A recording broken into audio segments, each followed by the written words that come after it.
topic segment. Now, before we get started, we want to welcome myself, of course. Dr. Sharon Michael Chadwell is one of your panelists. We also have Caleb Alexander and Chris Dawkins on the panel with us.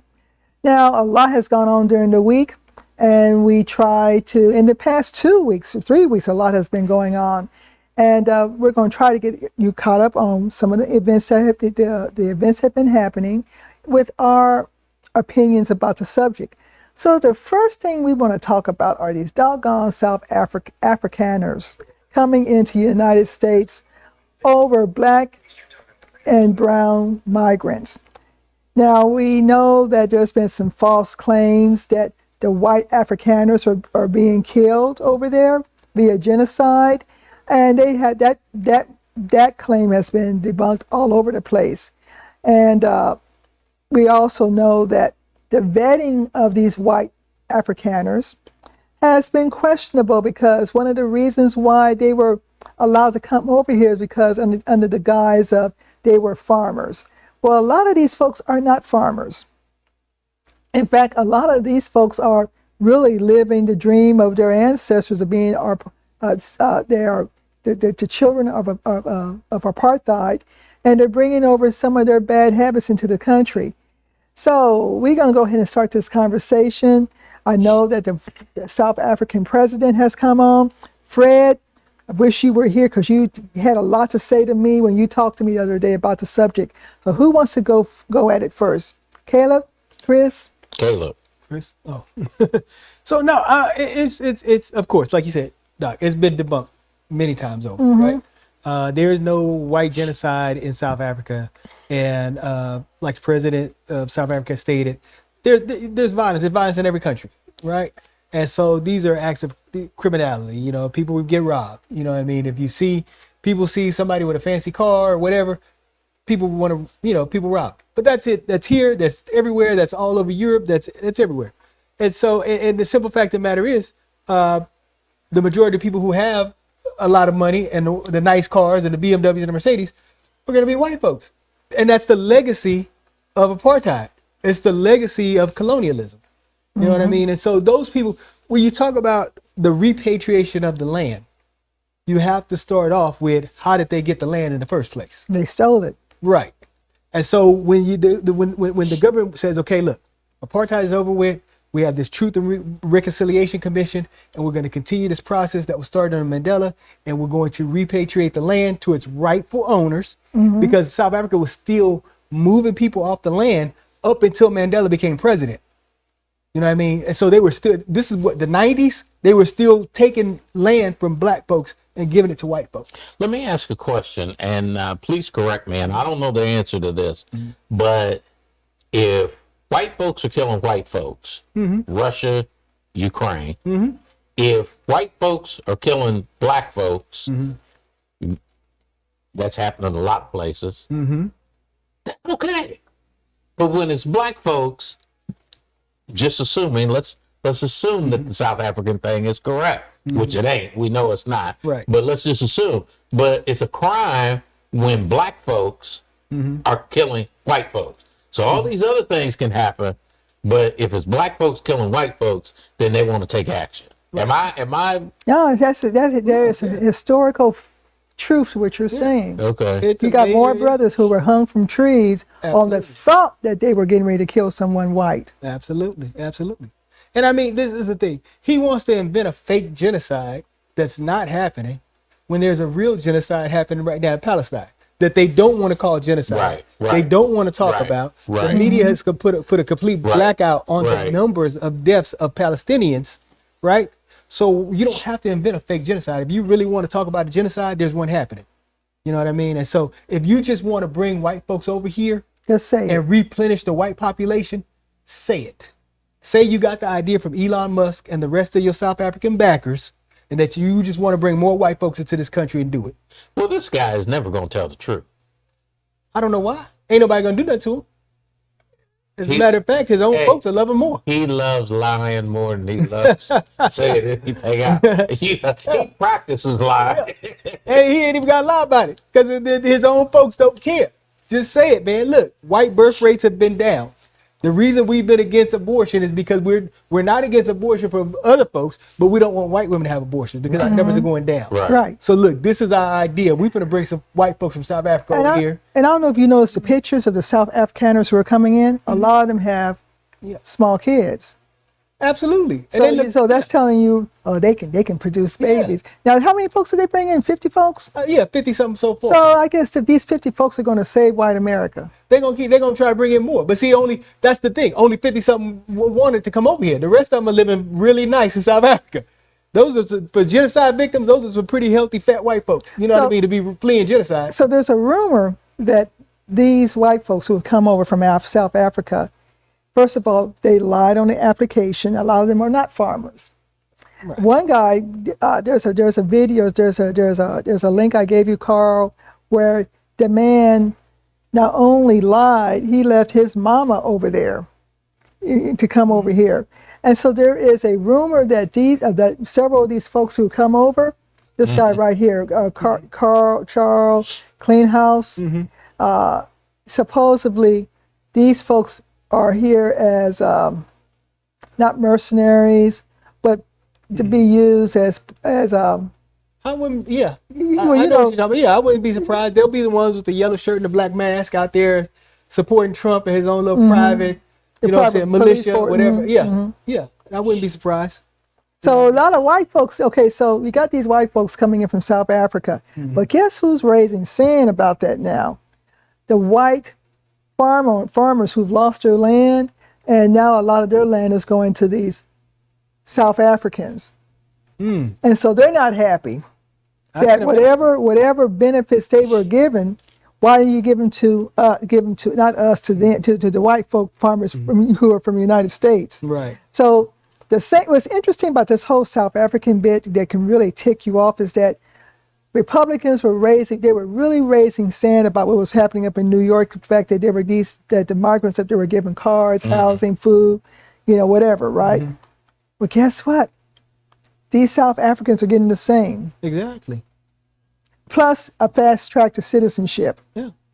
I wouldn't be surprised if they all came over here. They got houses and cars and that's coming. Yeah, everything. Yeah. I would not be surprised. I mean, it's just it's like, hey, look, if you the whiter you are on the spectrum, the cooler it is. We're gonna give you all the benefits and everything else you need. So the thing is, if immigrants are the problem and immigrants are taking jobs away from Americans, you just brought in 50-something immigrants. But the thing is, but you're deporting millions of others. You know what I mean? If you black or brown or whatever it is, you got to go. Who are paying taxes? A lot of them and had no criminal records and who have been in this country forever. You know what I mean? But they're the wrong ethnicity. Right. And so they got to go. And then we're going to replace the brown and the black with white folks. Right. That's what it is. No Anybody who doubts that this is racial, they need to pull their head out of the sand. Right. They need to wake up. They really do. Okay, so next on the list, I'm not going to lie, it warmed my heart for days. In fact, I was one of the prime people posting up memes on this one. The burning down of Nottoway Plantation. They don't know how this fire started. And this plantation that was was a set for the raping, the killing, the mistreatment of black slaves, which was turned into a resort where weddings can be held and parties and stuff, has burned down. And they're saying that there's no way possible to rebuild this historical landmark. Why? Why can't they rebuild it? Because they said a lot of the main areas of the house been burned down, plus a lot of the artifacts in the house had burned down. But they were saying that there was a lot of structural damage to where it just can't be rebuilt. So, are we crying? No one's crying. Phyllis, you crying? No. Talking to my sister. We're not crying. In fact, there's a meme out right now with Frederick Douglass, Harriet Tubman, and MLK at the plantation having a barbecue. So, yeah. So it looks like the ancestors are getting tired of the BS, right? And they're looking at this the largest plantation left in the United States, and they said, let's just blow on it. there's got to be a weakness in the electrical line. So we're going to blow on it, and this is what happened. But I don't know if you heard about this one next. In North Carolina, at a Confederate Civil War museum, a tree fell down on this museum, and supposedly the structural damage was so severe, they cannot rebuild. If this is the tree, I'm bowing down to the tree. That's a beautiful tree. It is a beautiful tree. A very strong tree. Yeah, that's a good climbing tree. That looked like a tree that if it fell down, it got back up. But anyway, so supposedly again that the people who run this museum, they didn't say anything about this tree falling on this museum because they were trying to get the artifacts out of there first before somebody stole it. Interesting. So this is in North Carolina. And interesting in North Carolina that the African American Museum in one of the African American museums in North Carolina, your President Trump has suspended funding for that one, but because they're trying to suppress history. But what was said about this location of this museum, as well as the plantation, well, how are we going to preserve the history? How are we going to preserve the history? This is historical. This is important to this country. Well, we got some good pictures of it burning down. Yeah. So thoughts? A lot. You have a lot of thoughts? Yeah. What? No, plantations or crime scenes. Oh, they're crime scenes. They're crime scenes. And so, the rape, the murder, the blood, over 200 enslaved people worked to build Nottingham. And generation after generation after generation of folks were enslaved there. And the brutality, the rape, the maiming, the sodomy, the sodomization. These are profane buildings that were part of a profane institution. And so the idea that you would want to go and have a wedding or a reception or any kind of event and use that as a backdrop, that venue as a backdrop, is insane. The amount of suffering that took place at those locations, and you would choose to celebrate at that place.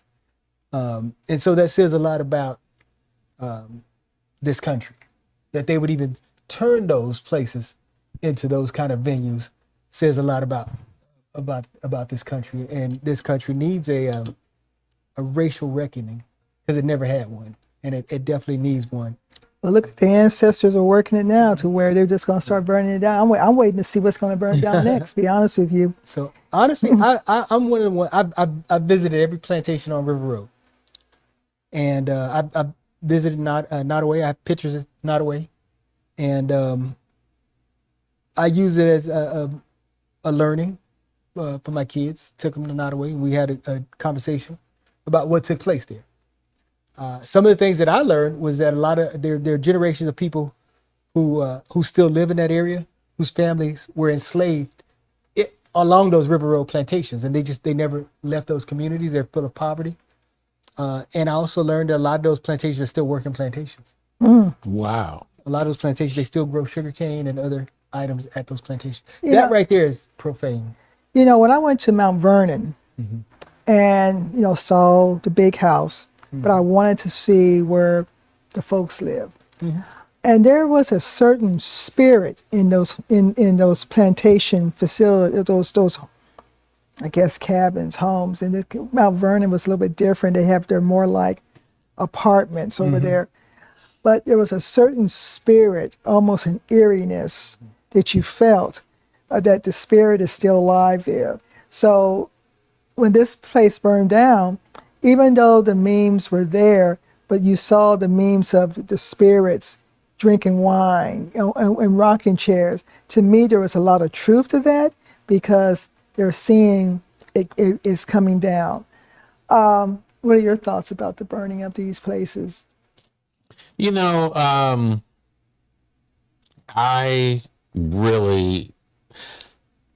don't mind seeing it, but as a preservationist, I look at it a little bit differently. I look at the work that our people put into it and how it could still be something that could be changed for good use. You're never going to be able to change the history of what was there, but you know, I just think it should be. It could have been repurposed. They could have used it as a museum to that honored the people who were enslaved there. You know what I mean? Because the pictures that I had saw, also the workmanship that was on inside of that was impeccable, and that was done by our people. And there's so much history that we have that is erased, and to me, by it not being there, I would rather see a symbol that's there as opposed to try to recreate it in somebody's memory.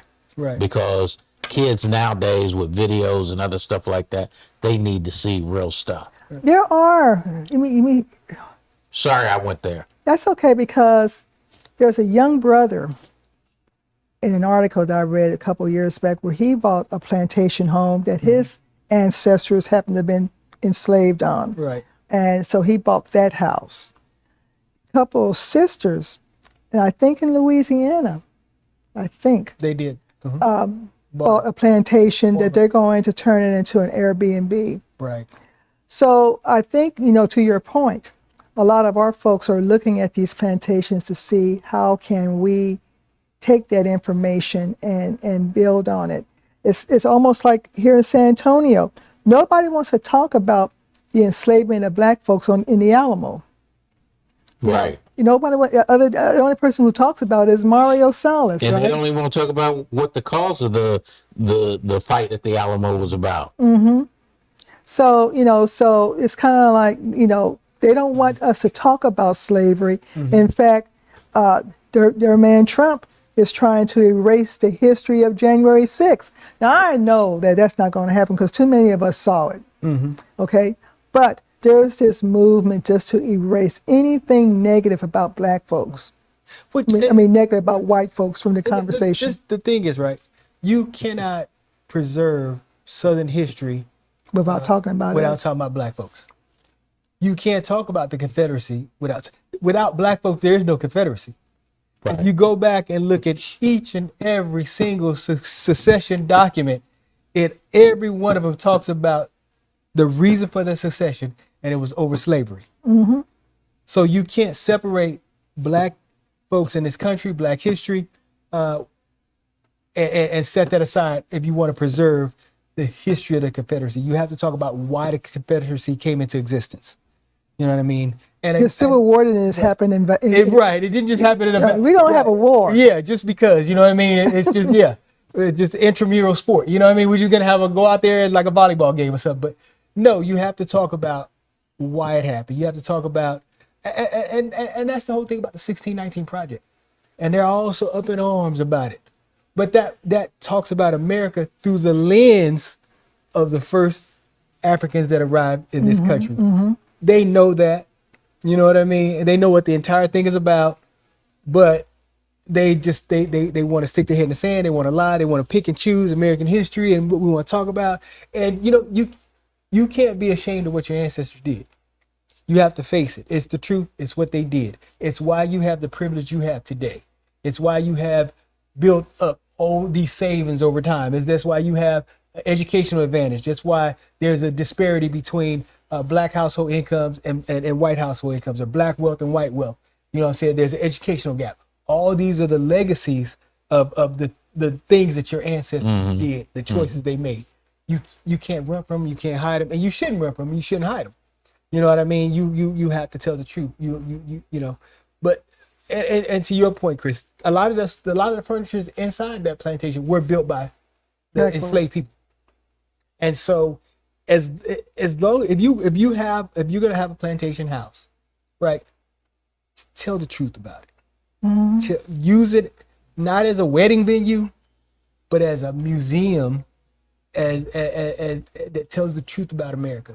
It tells the truth about what happened, and acknowledges it. and just hopefully, I mean, use it as a place that will spark a conversation that will move this country forward. You know what I mean? Personally, me, as a black person, I would never want to own a plantation. You know what I mean? Like, Too many spirits. You know? it's a crime scene. And I know if my ancestors were there and they were enslaved on that place, I would not want to own that place. There's something inside of me and something inside my spirit that said I would never want to own this. If I did buy it, I'd burn it down. Wow. It would not be an Airbnb. It'd be burnt to the ground. Mm-hmm. You know what I mean? Because I know my ancestors.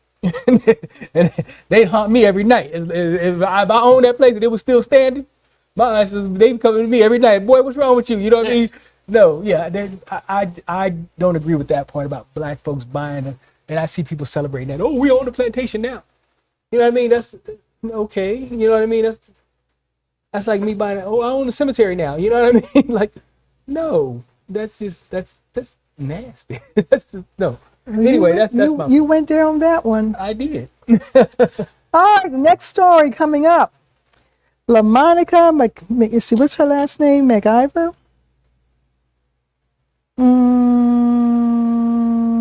McIver up in New Jersey. Anyway, there was the lady that was the representative? Yeah.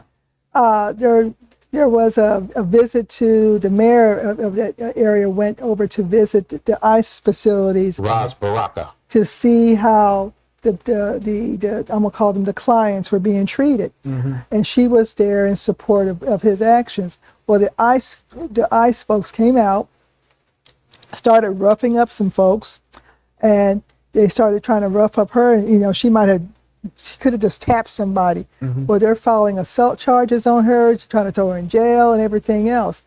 So, in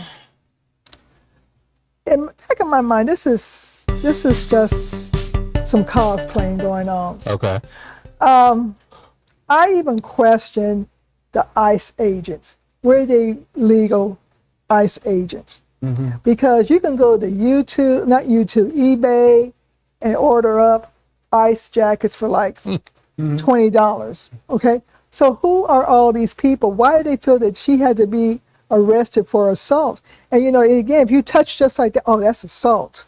I don't believe she pushed anybody. She might have tried to get out of something, but I don't believe that she pushed anybody. But now they're following. They're following charges against her. And so what is she supposed to do? Let them just roll over her? Right. She's going to move. So this fascist regime that we're seeing is they're going over the top on trying to establish who's in control. So why can you resist being roughed up? And that's an assault charge. But you can bear spray on a police officer and beat him with a flagpole, and you're a January 6th hero. Right. You know what I mean? And so it's who controls the narrative and the complexion of their skin. So it's an anti-DEI protest. In other words, if there were white folks out there, again, they probably have been hailed as heroes and everything else. But now she's being hell. Well, let's first say this for me. The first thing is that if she's a U.S. Congresswoman, she has the right to be at any facility to see what's going on. She probably has more right to be there than that mayor had right to be there. The mayor had right to be there because it was in his city, and what he said, they didn't even have the proper permit for them to be having the facility in the building that they were in. See what I mean? Okay? The legitimacy. So from those standpoints, I think you got to make sure that you frame the conversation from that standpoint, number one. Right. That lady was not in violation, and if any violation should be brought up, it should be against those people who were preventing her from doing whatever. Because my also understanding is that they had allowed her, I don't know if it was totally in or she was, processed. They knew who she was or whatever. It was only at a later time that this became an issue. The third part for me is, who are these people that were in uniform. That's what I'm saying. They didn't have no badges, no ID. These are eBay ICE folks, I think. Yeah, I don't know who they were and who they working for. Yeah. Who put them there? So, in order for somebody, if they were ICE officials, then those ICE officials need to identify themselves. And I don't know really if it's proper for the Justice Department to bring charges up on somebody when the actual person who was supposedly violated has nothing to say about it. Right. Well, my thing is this. We need to set this one out. We did our job November. We voted. We voted in numbers. We voted for the right folks. I'm with you, bro. And a whole lot of white folks voted for the wrong folks. I'm with you, bro. And so what's going on? The same thing with a whole lot of Latinos voted for the wrong folks. So we need to set this out. That's my message to my folks. Don't you pick up a sign. Don't you go out there and protest. You grab you some tea and you sit on your porch. You watch the deportations. Get you some popcorn. Yeah, get you some popcorn and watch the news. We need to set this one out. The only problem with that is you may be next. Yeah. They need to see the budget that they just passed. Right? Now that's a whole nother Food issue. from 5 million kids. Yeah. You know what I mean? $1 trillion from Medicaid and Medicare. It was, oh my God, for the cuts to Social Security. You know what I mean? Hundreds of billions of dollars worth of cuts to Social Security. Hundreds of billions of dollars worth of cuts to basically Obamacare. They gonna feel that. All the people he says he loves are low educated. All those people that voted for Trump are gonna feel that. We need to set this one out. Let them fight it amongst themselves. Unfortunately, there's some innocent folks who are going to be caught up in this situation. Speaking about this budget, again, you got the National African American Art and Cultural Museum that's under attack. You got the museum in North Carolina, African American Museum, under attack. And so the big question comes to now is this. First of all, I doubt very seriously that we're going to let those museums just shut down.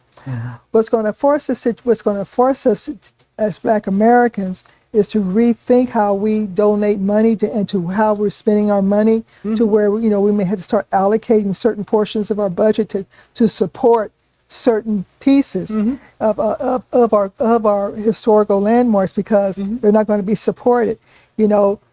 Yes, it would be good to go to a Beyonce concert, but I can't justify paying $400 for a ticket when maybe I can take $100 and donate it to this museum, this museum, this museum, this museum. So I think that we're now, as a Black people, we're going to have to really rethink our priorities and how we're going to support the culture, given that it won't be supported at the federal level, and if you're in a red state, definitely not the state level. Right. No, I agree. We need to circle our wagons.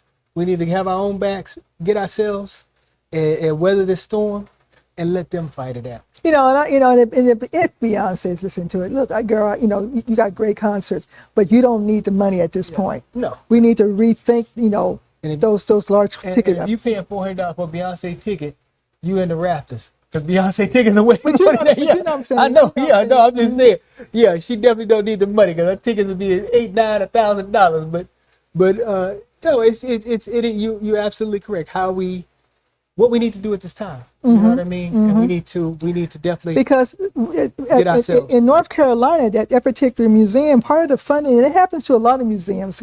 Part of that funding was the funding that their museum used to reinstall in the school community, to where schools can apply for a grant, and the kids can go to the museum for free. And I've done a lot of that rent writing when I was a teacher at a school. So you can write for these grants. And in fact, a lot of the public school systems, especially here in San Antonio, no longer have access to what is called the Breckenridge grant. It's going to charter schools, and that part of that Breckenridge grant was used to support schools giving more access to kids going into these art museums across the city. So we're going to have to rethink, what are our priorities now? What are our priorities now? You know, do we continue giving our money to people who are filthy rich? Or do we think about how we can use that money to support our communities better? Right. Absolutely. And then finally, we talked about Chicago. We haven't talked about Chicago yet. So let's go ahead and put up Chicago. So the Justice Department investigates Chicago's hiring practice after mayor totes black hires. Now, I was going to tell you here, I got a text message from a young lady, a young sister. She says, Dr. Sharon, I have put out applications to 400 jobs and can't get hired. I can't even get hired in a school system. So this anti-DEI movement is devastating the black community in terms of, especially our young folks. They're feeling it more because they're trying to get jobs. Mm-hmm. And so so the DOJ is probing Chicago because, again, it's of their latest diversity attack practices. So are they saying, telling companies, telling city governments, you can't hire black folks? Is that what they're really saying? So did the brother say it out loud that we need to, that might have been the issue, right? The brother said it out loud about needing to bring in more African Americans. I thought he did already hire. So that might have been it. Like, just do it. You ain't got to say it out loud. You know what I mean? That's my point. Well, he probably got carried away. Yeah. But again, even if he did say it, is the Trump administration saying do not hire black people, period? I mean, they don't have to say it. Look at their actions. Well, they hired one. They hired one. And we haven't heard from that brother since. But they fired. They only got one token Negro still leading the Defense Department. Everybody else, they got fired. Every black general or woman who was in a command position, they got rid of them. But no, look at with the Trump administration. If you're white and you work for Fox News, that's the only qualification for getting hired into the Trump administration. Well, they got to be, sexual deviants, alcoholics, drug addicts, everything else, and be on Fox News. Mm-hmm. You know what I mean? And be totally unqualified. And then you got the job. If you're unqualified and you can say nice things about Trump and you work for Fox News, and you got a good set of lips, and you're white, you're in, yeah, you're in. But I mean, it's just this though. You know what, folks? We don't have whatever we do. If we want to hire our own folks, it happens. People look out for their own. You can look at the city of San Antonio. You go out here and try to get a job in the city of San Antonio, and you're an African American person, you have a hard time. And that's if you try to go get a job at SAC, you have a hard time.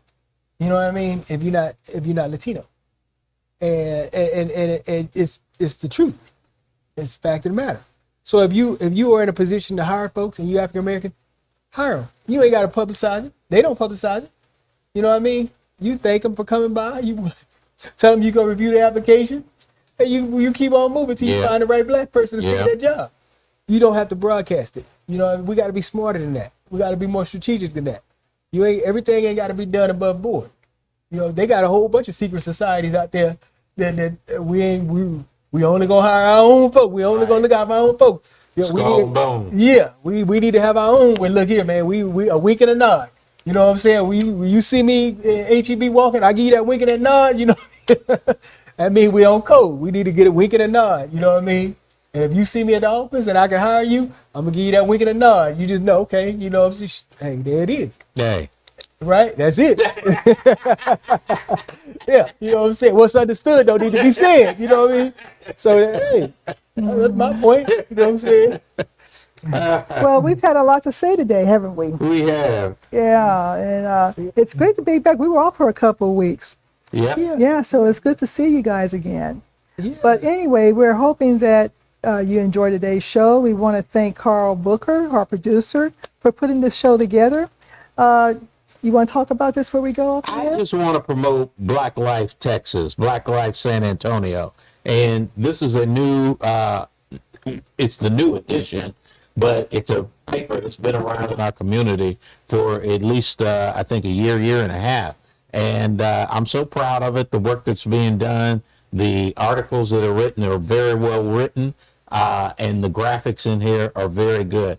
Please pick it up. And if you can't pick it up wherever you are, then hopefully you will subscribe, because what's happening now in America is that we have to support our own businesses, and this is one of our own businesses. And as we go forward, we'll be promoting more Black businesses. So thank you very much. And the other thing about this, right? It's informative, and it speaks to us. It speaks to our issues. It educates, like I said, educates and informs. So if you want to know what's going on around the world or in the country, this is the place to go. Because a lot of those other newspapers, a lot of those other social media, they aren't going to give you the truth, and they're going to tell you the truth about us. So this is why Black Life Text is important. Grab this one. And as we like to say on Contemporary Black Voices, as well as in the newspaper, this is Contemporary Black Voices, where we're telling our story our way. All right.